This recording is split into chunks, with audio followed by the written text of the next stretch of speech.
আপনি যখন আপনার চ্যানেলে শর্ট ভিডিও আপলোড দেন তখন তাতে 100 থেকে 200 ভিউজ আসে, আবার কোনো কোনো সময় 0 ভিউজও আসে। কিন্তু সেইখানে দাঁড়িয়ে আমি একটি ফ্রিজ চ্যানেলে 1 সপ্তাহের ভিতরে 2 লাখ প্লাস ভিউজ গেইন করি।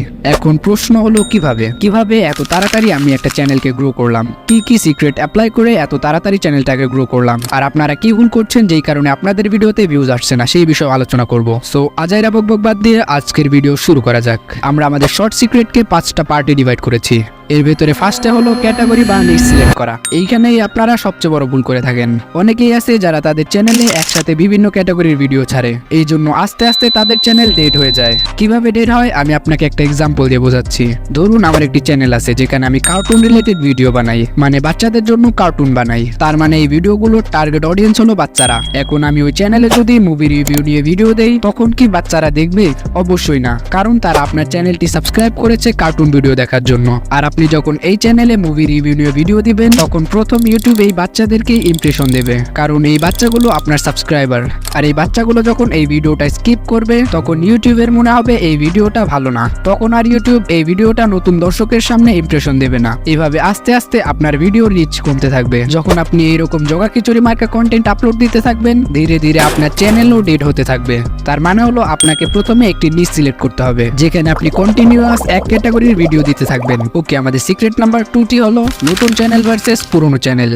অনেকেই আছে যারা একটি পারফেক্ট ক্যাটাগরি সিলেক্ট করে রেগুলার ভিডিও আপলোড দিচ্ছে, কিন্তু তারপরও তাদের ভিডিওতে ভিউজ হচ্ছে না। এই ক্ষেত্রে আপনি 2টা কাজ করতে পারেন। এই ভিডিওতে আমি কিছু সিক্রেট বলবো, ওগুলো অ্যাপ্লাই করে দেখবেন। এগুলো অ্যাপ্লাই করলে যদি আপনার চ্যানেলে ভিউজ না আসে তাহলে বুঝবেন আপনার চ্যানেলটা অনেকটাই ডাউন হয়ে গেছে। তাই আমি রিকমেন্ড করব আপনি একটি নতুন চ্যানেল খুলেন, কারণ ইউটিউব নতুন চ্যানেলকে বেশি বেশি পুশ করে। আবার অনেকেই নতুন চ্যানেলে 2 দিন ভিডিও আপলোড দিয়ে অধৈর্য হয়ে পড়ে। যদি আপনি অধৈর্য হয়ে পড়েন তাহলে ইউটিউবটা আপনার জন্য না। ধৈর্য নিয়ে কাজ করলেই তবেই সফলতা পাবেন। ওকে, এবার আসে আমাদের মেইন সিক্রেট গুলো। Secret number 3, initial boost. যখন আপনি সবগুলো ধাপ পার করে একটি কোয়ালিটিফুল শর্ট আপলোড দেন তখন সেই শর্টটির ভিউজ তো দূরের কথা কারো কাছে ইমপ্রেশনই যায় না। যখন আপনার শর্টটি মানুষের কাছে যাবেই না তাহলে মানুষ কিভাবে দেখবে? সেক্ষেত্রে আপনি আপনার শর্ট বা ভিডিওকে ইনিশিয়াল বুস্ট দিতে পারেন। মানে হলো আপনি নিজ থেকে ধাক্কা দিবেন। যখন আপনি ভিডিওটাকে ইনিশিয়াল পুশ দিবেন তখন ইউটিউব অ্যালগরিদমের মনে হবে ভিডিওটা আসলেই কোয়ালিটিফুল, তখন সে আস্তে আস্তে এই ভিডিওটা সবার কাছে সাজেস্ট করতে থাকবে। ইনিশিয়াল বুস্ট 2 ভাবে দেওয়া যায়। প্রথমত, আপনার কাছে যদি 10 থেকে 15টা ফোন থাকে,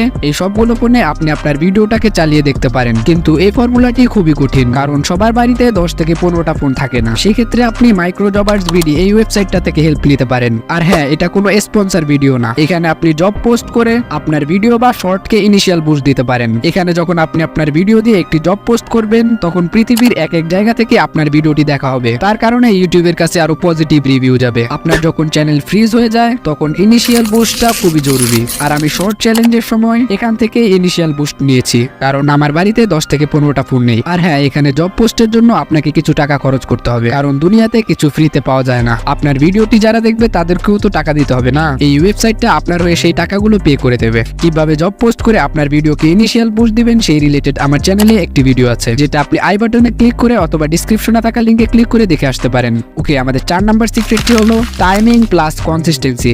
শর্ট ভাইরাল হওয়ার পেছনে টাইমিং এর অনেক বড় একটা হাত আছে। আপনি আপনার শর্টটি আপলোড দেওয়ার জন্য একটি পারফেক্ট টাইম বেছে রাখবেন। পারফেক্ট টাইমিং বের করার জন্য আপনি আপনার শর্টটিকে নিয়ে একটু এক্সপেরিমেন্ট করতে পারেন। মানে ধরুন আজকে আপনি আপনার শর্টটাকে দুপুর 2টা বাজে আপলোড দিলেন, তখন সেটাতে ভিউজ আসলো 200, কিন্তু পরের দিন আপনি আপনার শর্টটাকে আপলোড দিলেন সন্ধ্যা 6টা বাজে, তখন আপনার শর্টটাতে ভিউজ আসলো 1K। তার মানে আপনার শর্টের জন্য পারফেক্ট টাইমিং হচ্ছে সন্ধ্যা 6টা বাজে। ওকে, তারপর আছে কনসিস্টেন্সি। অনেকেই আমাকে জিজ্ঞেস করে তারা তাদের চ্যানেলে রেগুলার কয়টা করে ভিডিও আপলোড দিবে। সেইটা ডিপেন্ড করে আপনার কন্টেন্টের উপরে, তবে চেষ্টা করবেন রেগুলার অন্তত একটা করে শর্ট আপলোড দেওয়ার। আপনি যদি আরো বেশি আপলোড দিতে পারেন তাহলে সর্বোচ্চ রেগুলার 2টা শর্ট আপলোড দিবেন। এর থেকে বেশি দিলে আপনার ভিডিওর রিচ কমে যাবে। তাহলে শর্ট ভিডিওর ক্ষেত্রে আপনাকে টাইমিং প্লাস কনসিস্টেন্সি দুটোটাই মেনটেন করতে হবে। ওকে, এবার আসে ইউটিউব চ্যানেলের কিছু সিক্রেট সেটিং। কংগ্রেচুলেশনস এতক্ষণ ভিডিওটি দেখার জন্য, কারণ আপনি এখন শর্ট ভিডিওর সবচেয়ে বড় সিক্রেট জানতে চলেছেন। ওকে, আমাদের সিক্রেট নাম্বার 5টি হলো ইউটিউব শর্ট সিক্রেট সেটিং। এর মধ্যে প্রথমেই আসে কিওয়ার্ড। আপনি আপনার ভিডিও অনুযায়ী আপনার আপনার চ্যানেলে কিওয়ার্ড দিয়ে রাখবেন। এর ফলে আপনার ভিডিওটি রাইট অডিয়েন্সের কাছে সাজেস্ট হবে। কিওয়ার্ড রিসার্চের জন্য আপনি র্যাপিড ট্যাগ এই ওয়েবসাইটটি ব্যবহার করতে পারেন। এবার আমি আপনাকে আমার কিছু সিক্রেট বলি। ভাইরাল সাউন্ড সিক্রেট, এটি এমন একটি সিক্রেট যেটি 90% ইউটিউবারই জানে না। ওকে, আমি আপনাকে ডিটেলসে বলছি। আপনি যখন আপনার শর্টটি আপলোড দিতে যান তার আগে আপনার কন্টেন্ট অনুযায়ী একটি ভাইরাল শর্ট খুঁজে নিন। ওখানে ইউজ দিস সাউন্ডে ক্লিক করে আপনার শর্টের সাথে ওই সাউন্ডটি ব্যবহার করুন। তবে এখানে আপনি আপনার শর্টের অরিজিনাল সাউন্ড 100 দিবেন এবং অ্যাড করা ওই ভাইরাল সাউন্ডটি মিউট করে দিবেন। আর হ্যাঁ, এটি ভাইরাল সাউন্ড হওয়ায় এটি শর্ট ফিটে বেশি বেশি সাজেস্ট হতে থাকে। আর একটি মজার কথা হলো, আমি যখন 7 দিনের শর্ট চ্যালেঞ্জ করছিলাম তখন আমি আমার ফার্স্ট ভিডিওতে এই ফর্মুলাটি ইউজ করি। আর আশ্চর্যজনকভাবে ওই ভিডিওর সাউন্ড ফিট থেকে আমি 28,000 প্লাস ভিউজ গেইন করি। এখন বর্তমানে ওই শর্টটাতে প্রায় 45,000 প্লাস ভিউজ রয়েছে। তাহলে বুঝতেই পারছেন আপনার ভিডিওতে ভাইরাল সাউন্ড ইউজ করা কতটা গুরুত্বপূর্ণ। ওকে, আজকের ভিডিও এই পর্যন্তই। এই ভিডিওতে আমি আপনার শর্ট ভিডিও ভাইরাল করার কিছু টিপস শেয়ার করেছি। আপনারা যদি এই ভিডিওর পার্ট 2 চান অবশ্যই কমেন্ট করে জানাবেন। সেইখানে আমি আপনাকে শর্ট ভাইরালের আরো কিছু মজাদার ট্রিক্স বলবো। এই ভিডিওটা দেখে হয়তোবা আপনি আপনার শর্টটিকে ভাইরাল করে নিলেন, কিন্তু যতক্ষণ পর্যন্ত না আপনার ভিডিওর ভয়েস ওভার সুন্দর হচ্ছে ততক্ষণ পর্যন্ত আপনার ভিডিওটি দর্শক দেখবে না।